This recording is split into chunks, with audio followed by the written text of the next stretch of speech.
Kitu cha kwanza, I really appreciate kwa sababu Mwenyezi Mungu anatupatia pumzi kila siku.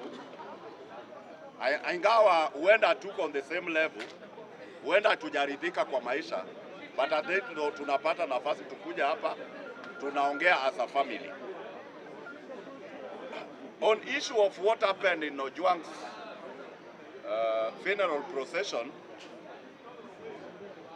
I think any aggrieved person has a way of showing the level of displeasure. But vile vile, I think we need to do better. Mbali ya kwamba yale yalifanyika pale jana, if you are a person who means well for his personal life, we need to do better. Just the other day I did tell you, a state of no law has a lot of anarchy. Na walio wachache Mungu aliwapatia, huenda what it is to be protective, ndio labda wata thrive. But I think the law of creation will apply across the board. Natural extinction, it has survived. Now, and so what I mean to say in a nutshell, we need to respect any institution around us. I don't think it is right, hata kama natoka huko, to give accolades to the citizens to go and ban schools, ban churches, ban police stations, ban chiefs' camps, ban government establishments in the name we are aggrieved. Because at the end of the day, two wrongs do not make a right. There are places in this country where even police stations are being built from the government coffers through the MP. What the government offers for them is the personnel. Now you are privileged by part one. I'm not only saying Luonyasa, across the country. Because institutions like the police stations serves more or less the same as hospitals. Kuna walking in, walking out every second. So nikiwa nimekwaswa, then I gonna ban that institution. Kesho wa Mungu, nikiwa na issue ambayo inahitaji that institution, where do I go? Now, gentlemen, mimi ningependa niseme, this country is meant to be ours, haijalishi who is at the helm. I've told you more than 1,000 times.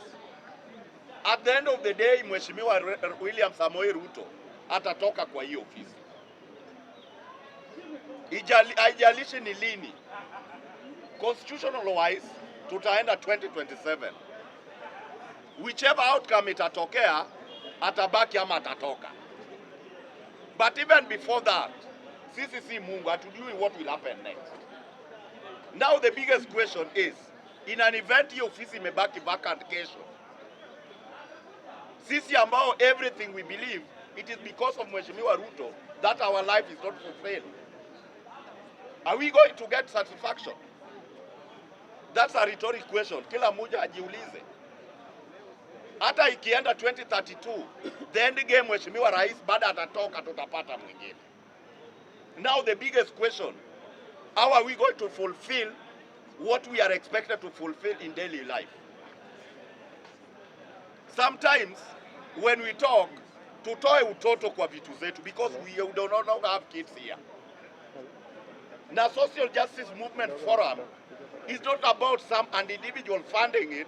To an extent, when a supporter of the opposition is talking, you heckle him. When a proponent of the government is talking, you make noise. I don't think we are having that point. Now mimi ningependa niwaambie. It reaches a time, like I always want to revise history to propel myself forward. Beware. Whenever somebody is telling you, we are in unison, let us achieve this.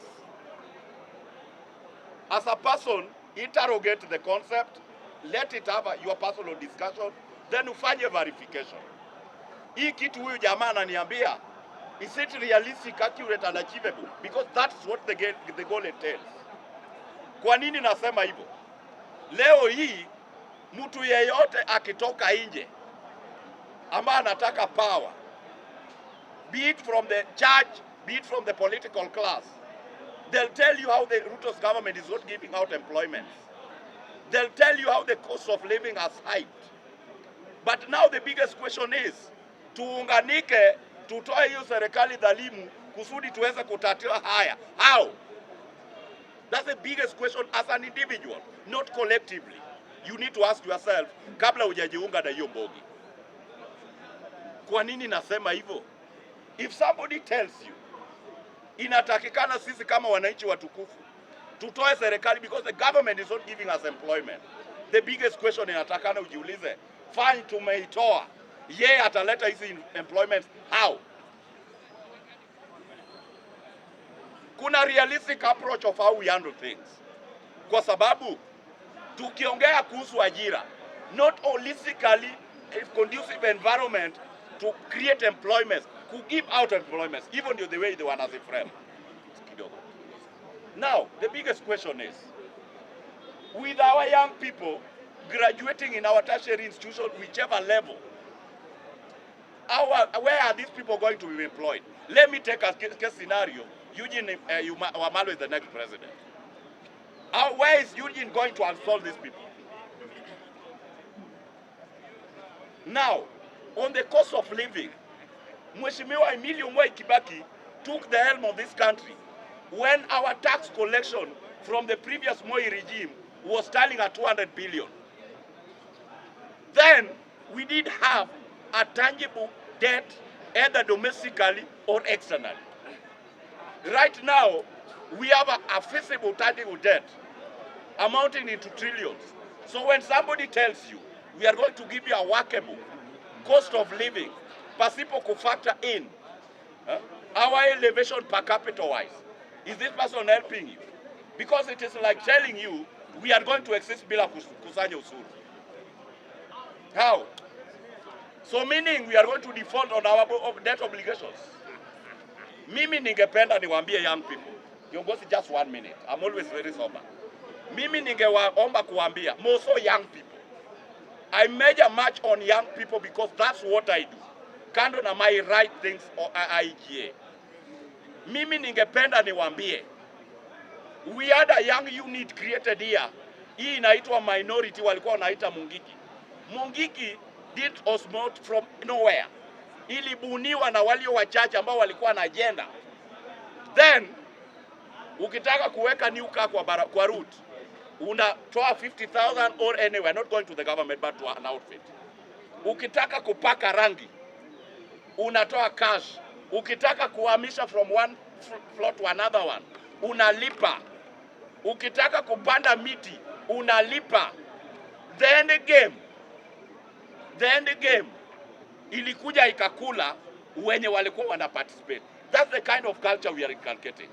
Because let me tell you, Ruto ataenda, yule ataingia, bado vijana watahitaji those employments walikuwa wameahidiwa.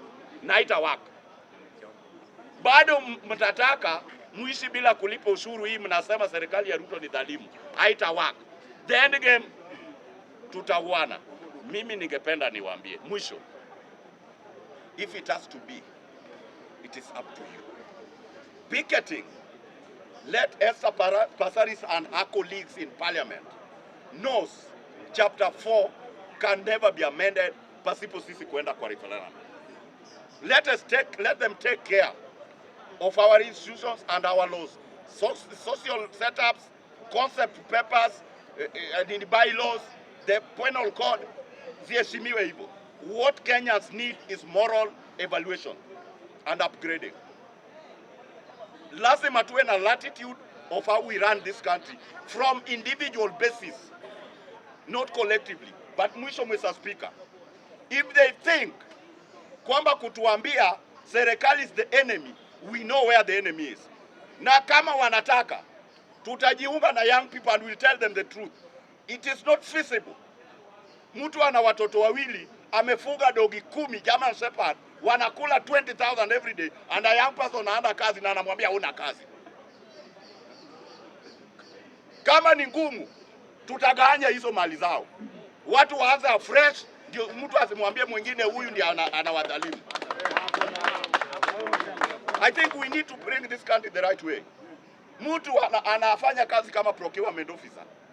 Mshahara yake hata ifiki at 100,000. And this guy is having a net worth of 300 million. Ametoa wapi? Ukikuja huku anatuambia eti serikali na wako ndani ya hiyo serikali. Mali tunaenda going forward because hatuko tayari hii Kenya iwe paria state. Mali tunaelekea kama watabadilisha hizo mali zao ndio tutachukua tuanze afresh. Thank you.